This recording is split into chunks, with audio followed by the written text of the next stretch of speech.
গরম পানিতে বাওবান বানানো যায়, এটা কিন্তু খুবই সহজ। যাদের ঘরে স্টিমার নেই তারাও কিন্তু চাইলে এইভাবে বানিয়ে নিতে পারবেন। তাই সবাই যেন বানিয়ে নিতে পারেন সেভাবে আজকে আমি আপনাদেরকে চিকেন টিক্কা বাওবান বানিয়ে দেখাচ্ছি, খুবই সহজভাবে। আশা করছি ভালো লাগবে। আর এটা দেখতে যে সুন্দর তা না, এটা কিন্তু অনেক মজার। সো আপনি বানিয়ে দেখতে পারেন। যদি বাসায় বানান তাহলে আমাকে লিখে জানাতে পারেন আপনাদের কাছে আজকের এই চিকেন টিক্কা বাওবানটা খেতে কেমন লেগেছে।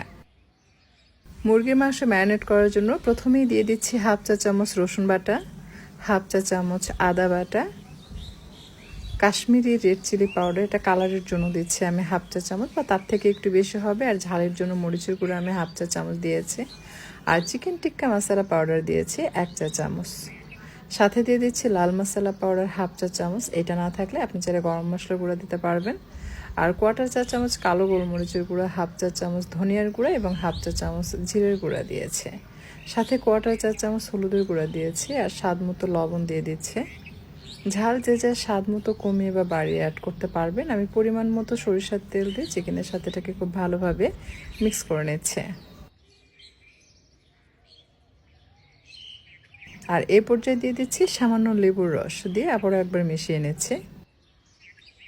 এখন তৈরি করব বাওবানের যে ডো সেইটা। এটার জন্য আমি আটা নিয়েছি, আপনার চাইলে ময়দা দিয়েও বানিয়ে নিতে পারবেন। আমি আটা নিয়েছি এখানে 3 কাপ। আর দিয়ে দিচ্ছি গুঁড়া দুধ টেবিল চামচ উঁচু করে, আমি 2 টেবিল চামচ বা তার থেকে একটু বেশি হবে অ্যাড করেছে। আর মিষ্টির জন্য আমি চিনি দিয়েছি 3 টেবিল চামচ, তবে অবশ্যই উঁচু করে দিতে হবে, হালকা মিষ্টি হলে কিন্তু খেতে ভালো লাগবে না। 1 চা চামচ লবণ দিয়ে দিচ্ছে। আর দিয়ে দিচ্ছি ইস্ট, এটা 1.5 চা চামচ। প্রতি কাপের জন্য হাফ চা চামচ করে ইস্ট দিতে হয়, এর থেকে বেশি দেওয়া যায় না, তাহলে কিন্তু ইস্টের গন্ধ করে, সেক্ষেত্রে কিন্তু খেতে ভালো লাগে না।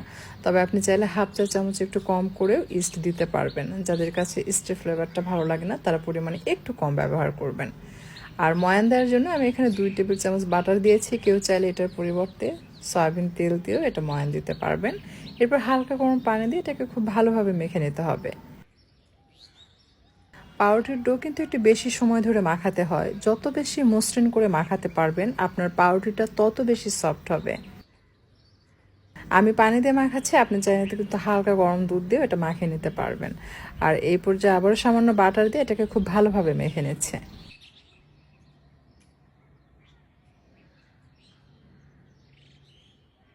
এটা ভালোভাবে মাখানো হয়ে গেলে ঢেকে আমি রেস্টে রেখে দিব 45 মিনিটের জন্য। তবে এটা মাখানোর পর আপনি চাইলে 15 মিনিট পর আবারও একবার খুব ভালোভাবে মেখে নেবেন। বিশেষ করে যারা নতুন রাঁধুনি তাদেরকে বলতে চাই, যেটা প্রথমে আপনি মাখিয়ে 15 মিনিট বা 20 মিনিট ঢেকে রাখবেন, তারপর আবারও একবার মেখে নেবেন খুব সুন্দরভাবে, মেখে আবারও ঢেকে রাখবেন। রেখে আপনি 20-30 মিনিটের মতো রাখবেন। এরপর পাউরুটি তৈরি করবেন। দেখবেন আপনার পাউরুটিটা তুলনামূলক অনেক সফট হবে এবং সুন্দর হবে। পাউরুটি সুন্দর হওয়া বা কতটা সফট হবে এটা কিন্তু ডিপেন্ড করে আপনার মাখানোর উপরে। আরেকটা বিষয় যে ডোটা কিন্তু শক্ত হওয়া যাবে না, তাহলে কিন্তু আবার পাউরুটি শক্ত হয়। ডোটা যেন নরম হয়, একটু নরম হলে ডোটা খুব সুন্দরভাবে ফোলে, বা আপনি যখন এই যে পাউরুটিটা বানাবেন সেটা কিন্তু অনেক সফট হয়। ভাজার জন্য 1 টেবিল চামচের মতো তেল দিয়েছি। আর দিয়ে দিলাম সেই ম্যারিনেট করে রাখা চিকেন টিক্কা, দিয়ে এটাকে ভেজে নিতে হবে। প্রথমে আমি হাই ফ্লেমে রেখেছিলাম, কিছুক্ষণ এভাবে রেখেছি, তারপর এটাকে উল্টিয়ে দিব। প্রথম দিকে একটু হাই ফ্লেমে রাখলে কি হয়, নিচে থেকে একটু পোড়া পোড়া ভাব আসে এবং যেটা স্মোকি ফ্লেভার ক্রিয়েট করে, যেটার জন্য খুব ভালো লাগে। এরপর আপনি চুলার আঁচ মাঝারি বা তার থেকে একটু কম রাখবেন। আর যেহেতু হাড় ছাড়া মাংস আর একদম ছোটো ছোটো পিস করে কাটা, এটা সেদ্ধ হতে সময় লাগে না। পানি দেওয়ারও প্রয়োজন নেই, ঢেকে দেওয়ারও প্রয়োজন হয় না। এভাবে খোলা রেখে ভেজে নিলে খুব সুন্দরভাবে ভাজা হয়ে যায়।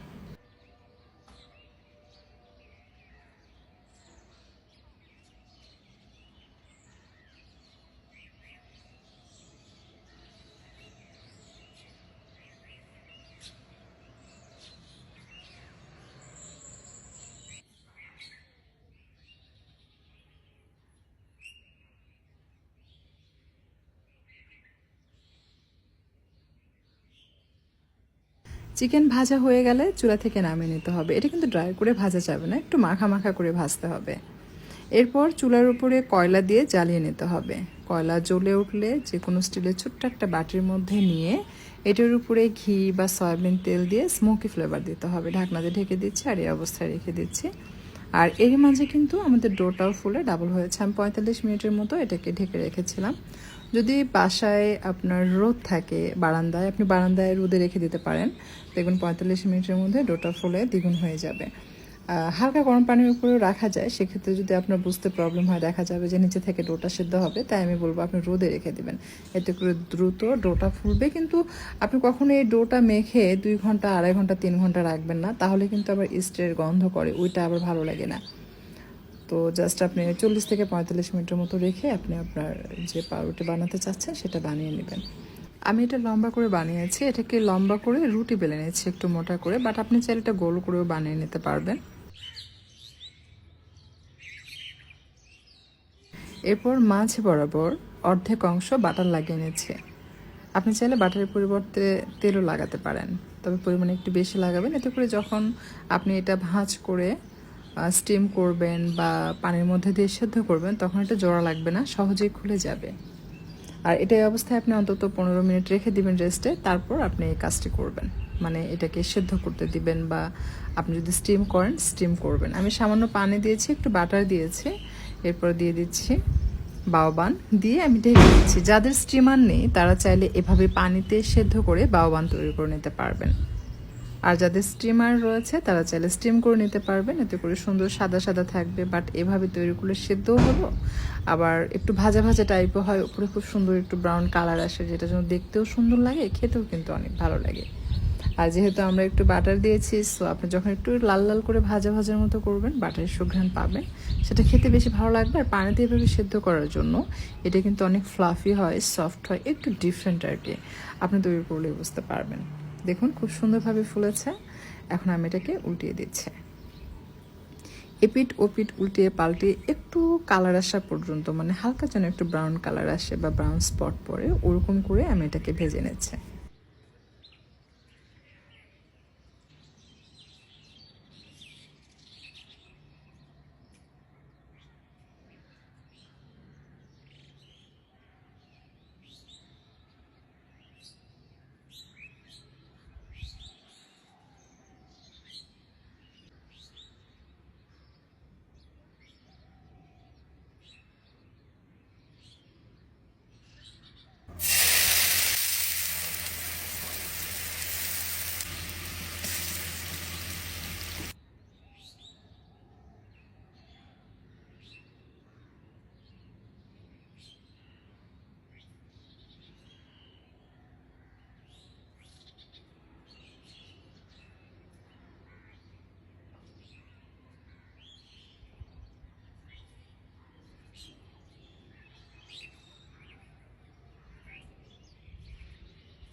এখন পরিবেশনের পালা। প্রথমে মিউনিস দিয়ে নিয়েছি, এটা আপনি আপনার পছন্দ মতো কমিয়ে বা বাড়িয়ে অ্যাড করতে পারবেন।